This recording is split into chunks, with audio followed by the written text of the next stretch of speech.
Welcome back. Let's talk sports now. Cameroon, Ghana, Morocco, Senegal and Tunisia will be representing the continent at the next FIFA World Cup later this year. Now, the question is, did you know of these 5 teams, 4 have local coaches? Former Cameroon star Rigobert Song was chosen last month to head the Indomitable Lions national football team. He is one of only 3 African players to have played in 4 FIFA World Cups, namely 1994, 98, 2002 and 2010, along with teammates Samuel Eto'o and Jacques Songo. The 45-year-old former defender won 2 Africa Cup of Nations in a row in 2000 and in 2002 as captain of the Cameroonian squad. Otto Addo is a German football star in Ghana and in Germany. Bramfelder SV, Hannover 96, Dortmund and Mainz 5 are just some of the Bundesliga clubs with which the Ghanaian German shined. He ended his player career in 2008 to switch instead towards a scouting and coaching career. The 46-year-old has become the first Ghanaian footballer to qualify for the World Cup as a player and as a coach. Aliou Cisse does no longer need an introduction. The Senegalese coach won the last AFCON in Cameroon in February, the first continental title for the West African nation. Cisse was the team's captain and missed a decisive penalty in a shootout when Senegal lost the 2002 AFCON final against Cameroon. During his player years, the midfielder played in French clubs like PSG and Lille. He wore the jerseys of Portsmouth and Birmingham, 2 Premier League clubs.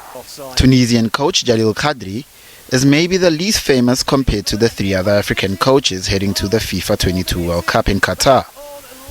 However, the 50-year-old also has a proven track record. His international managing career brought him to Saudi Arabia when he was at the helm of Ansar Al Madina club. He also worked in Lebanon and in Libya with Al Ahly Tripoli.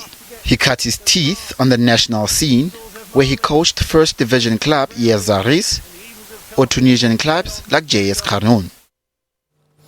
South African soccer coach Cavin Johnson joins us now via Zoom to discuss this phenomena around the old argument of African managers versus international coaches. Cavin, thanks very much indeed for joining us. It is a pleasant development to see 4 of the 5 countries that are at the World Cup this year being coached by local coaches.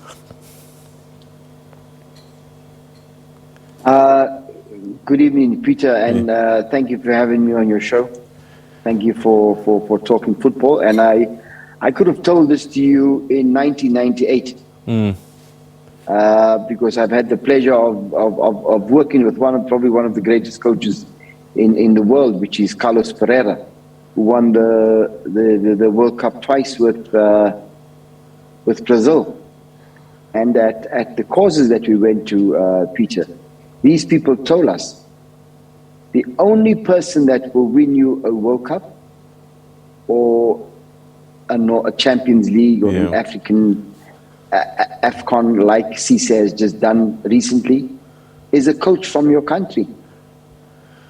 And when you look back at the World Cup itself, most of the coaches that have won a World Cup are from the country. Didier Deschamps is from France. Alberto Pereira is from Brazil.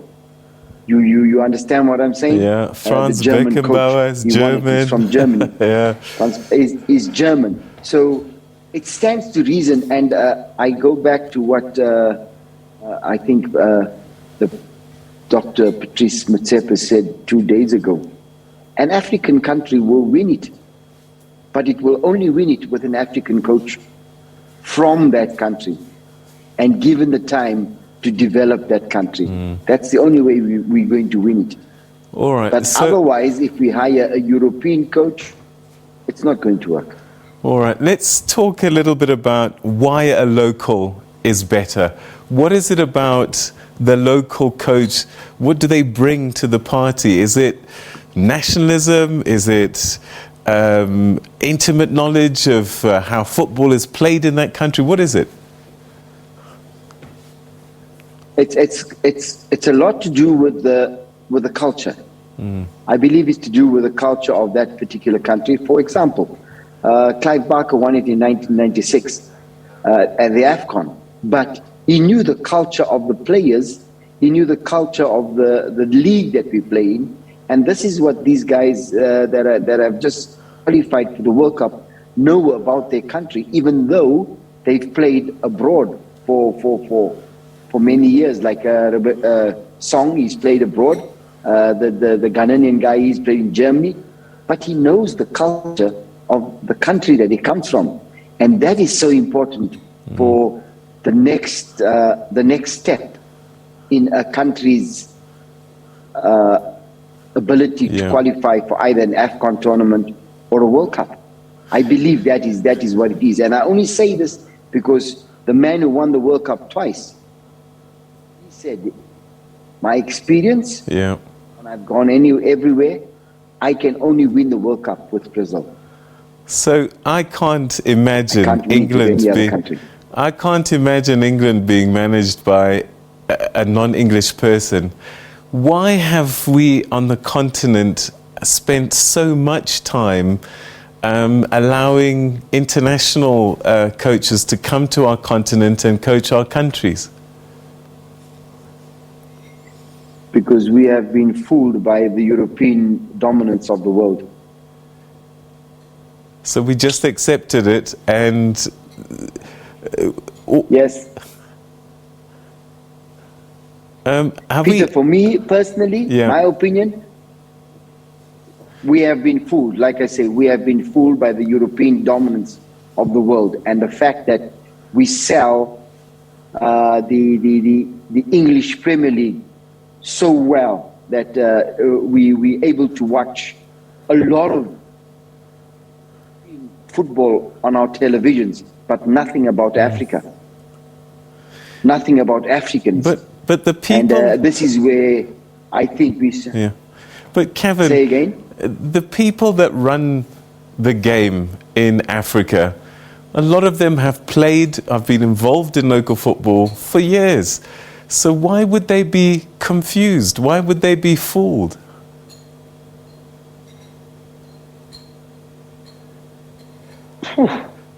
I can't reply to you that. I can reply only to what South Africa is doing. Yeah. But the other thing is also, a lot of countries are fooled, Peter, because you find that, for example, the German embassy will be putting up a big CSI project, and in return, I will bring you a coach from the German DBF. He's 69 years old, going on 80.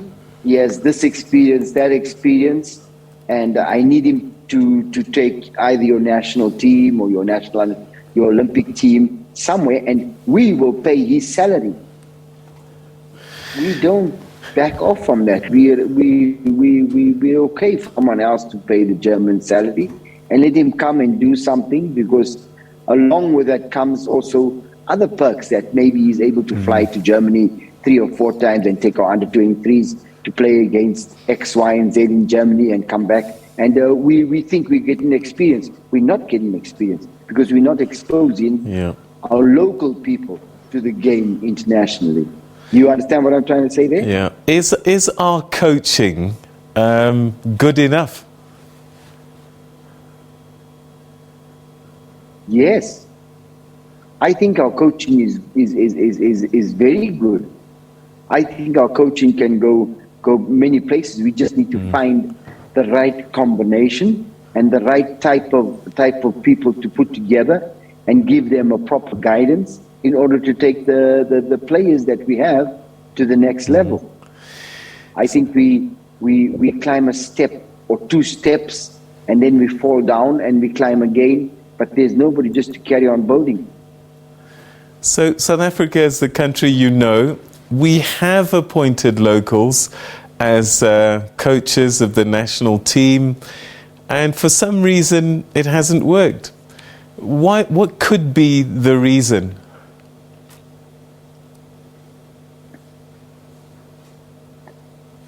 My own opinion is that we've appointed locals, but at the same time, when you look at the locals that we did appoint, either we did not give them proper structures to work with, or the goals that we set for them was not the correct goals. And we also don't surround them with correct people that will guide the country and not individuals to the next level. I could always go back to 1996 and say, Clive Barker, many people will say this, will say that about him. But Clive Barker won the AFCON 1996, and no one can replicate that. What did he do good? And no one has come out and gone to him and said, Clive, please, you've got to tell us what you did good. Not, Clive, you've got to tell us what you did good and you want to do it again, because you can't do it again. We've got to get someone else to do it again. And you, the man that has the knowledge or what you've done, and you've got to pass it down to someone, and we've got to get together as a bigger nation to sort of win the next AFCON. Because you have to remember, Peter, 6 years out of democracy. So everybody was looking at South Africa, and everybody wanted to play overseas in South Africa, and everybody wanted to put their shoulder to the wheel. So it was togetherness that made us really, really very, very strong.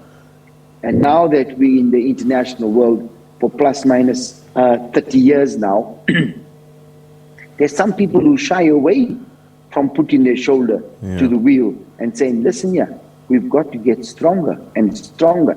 As Africans, I think what Patrice said the other day is, very soon an African country will win the World Cup. Very soon. Yeah. Do you think it's the fact that we don't give ourselves? Yeah, Kevin, do you think that there might be some advantage maybe for coaches like you to do what you've done, to go abroad and get some international experience, you and Pizzo, and then come back with experiences that you blend with local knowledge?